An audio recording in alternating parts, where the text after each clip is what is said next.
नमस्कार दोस्तों, पार्थवी अचीवर्स में आप सभी का स्वागत है।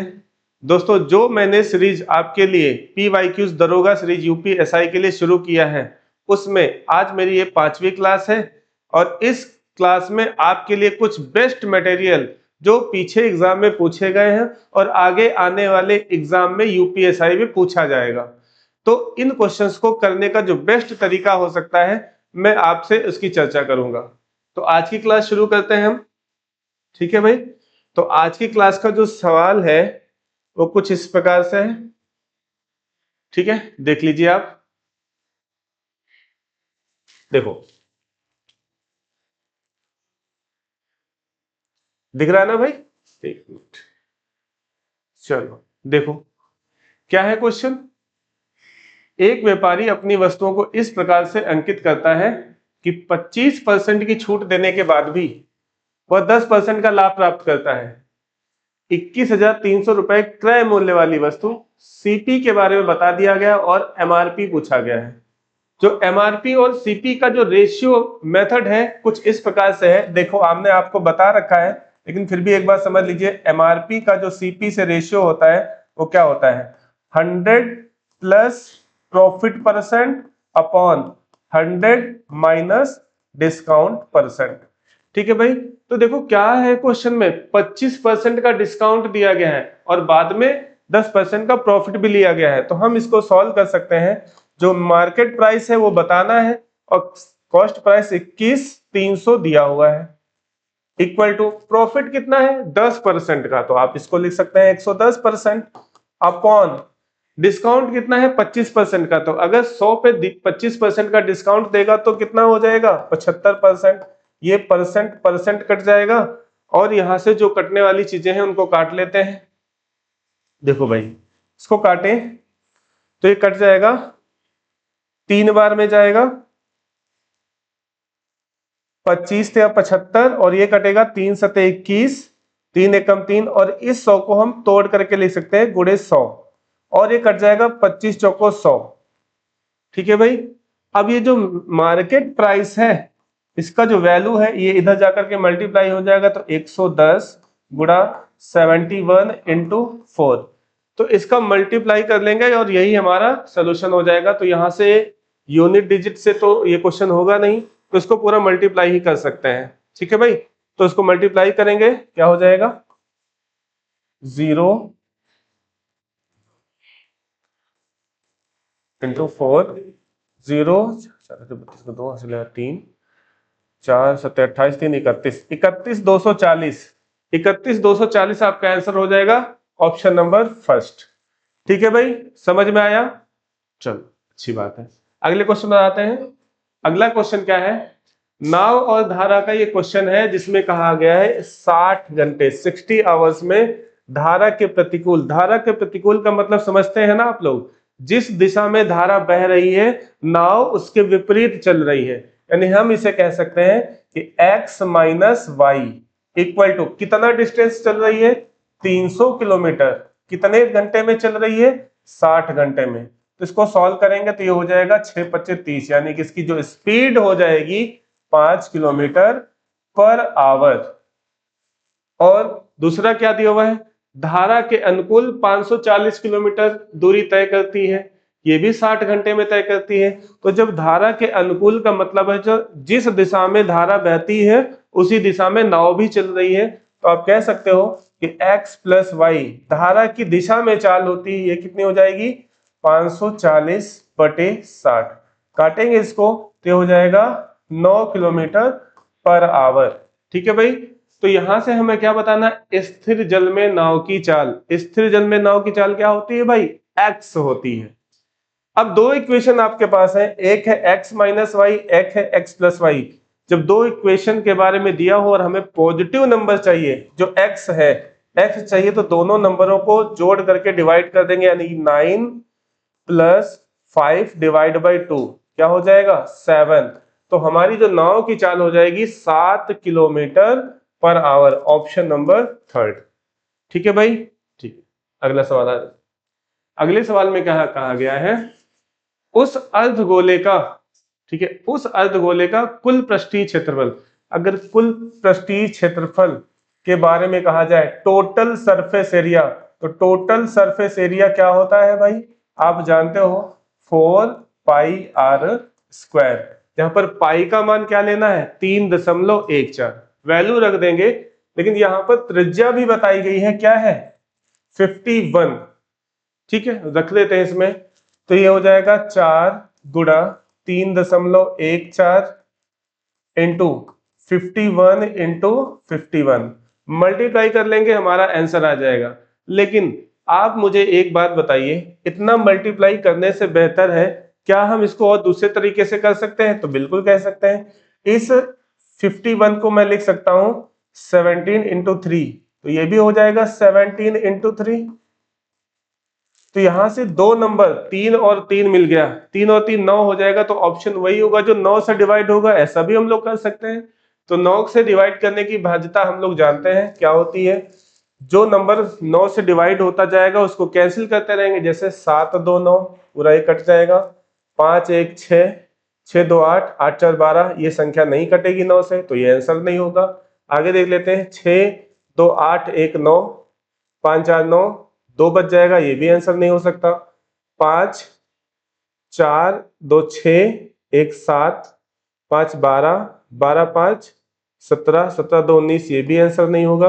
तो एक ही ऑप्शन बच रहा है, वही हमारा आंसर हो जाएगा। लेकिन इसको चेक भी कर लेते हैं, देखो 5 4 9 हो गया, 4 2 6, 6 1 7, 7 2 9, तो ये ऑप्शन 9 से कट रहा है, तो यही हमारा आंसर हो जाएगा। ठीक है भाई, चलो आगे क्वेश्चन पर आते हैं। आगे क्वेश्चन क्या है, कह रहा है 440 का 20%, 450 के 40% से x% कम है, तो x का मान क्या होगा।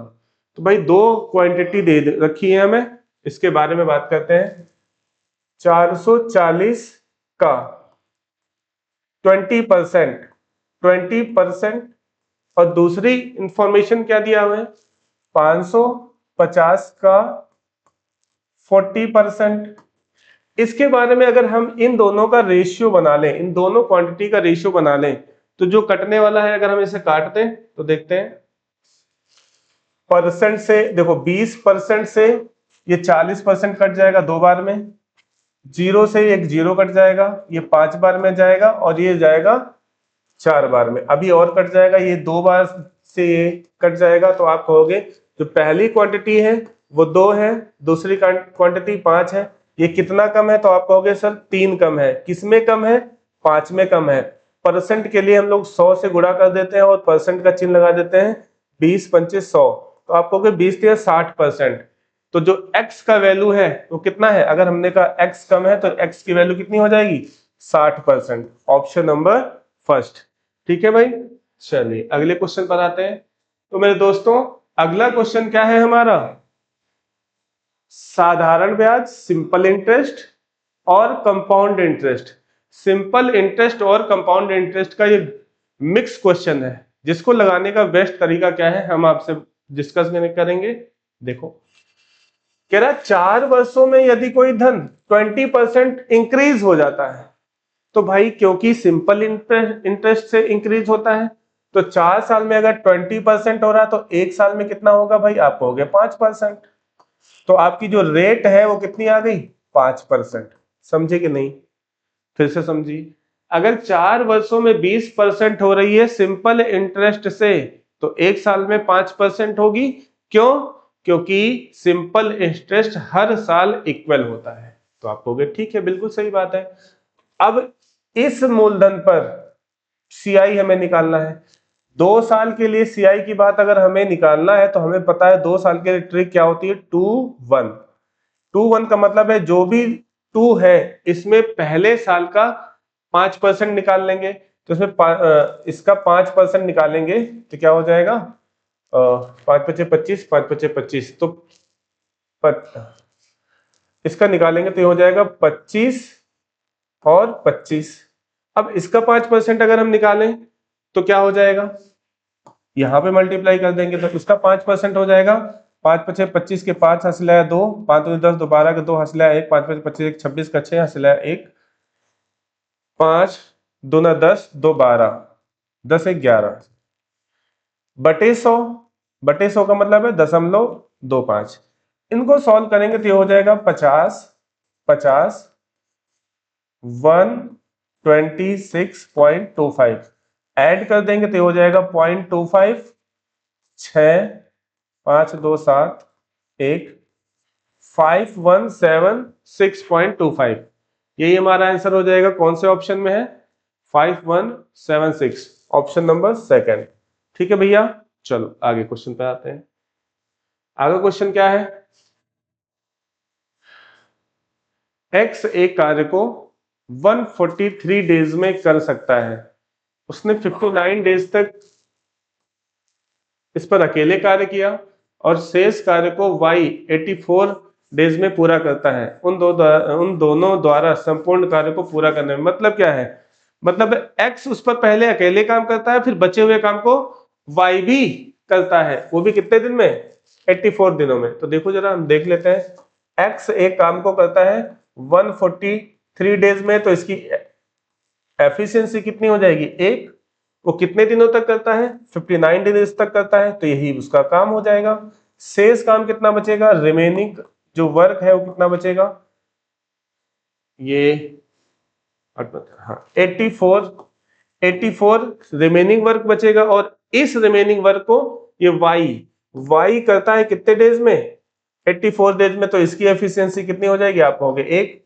तो x की एफिशिएंसी एक थी, y की एफिशिएंसी एक है, दोनों मिलकर करेंगे तो एक दिन में दो करेंगे। करना कितना था? 143। तो x प्लस वाई दोनों को मिल करके लगने वाला टाइम कितना हो जाएगा भाई? 143/2। तो ये हो जाएगा 2 7 14, 2 1 71.5। तो आप कहोगे सर 71.5 इसका आंसर हो जाएगा। ठीक है भाई, चलो आगे क्वेश्चन पे आते हैं। अगला क्वेश्चन क्या है? वर्ष 2077 का कैलेंडर वर्ष कब रिपीट होगा? है ना, के समान होगा। तो आप मुझे बताइए कैलेंडर के बारे में आपको क्या पता है? कैलेंडर के बारे में आप लोग जानते हैं, रेपिटेशन ऑफ कैलेंडर ये 3 तरीकों से होता है। या तो वो 28 ईयर्स के बाद रिपीट होगा, या 6 ईयर के बाद, या फिर 11 ईयर के बाद।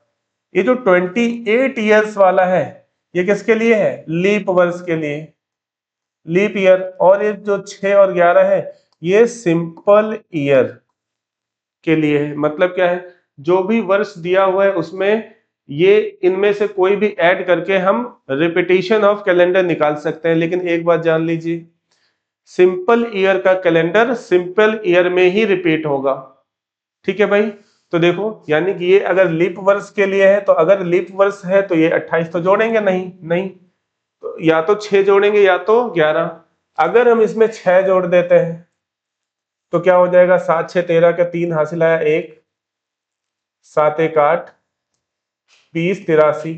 20 83 ऑप्शन में है, लेकिन क्या 11 जोड़ने से भी आंसर आ सकता है? एक बार देख चेक कर लेते हैं।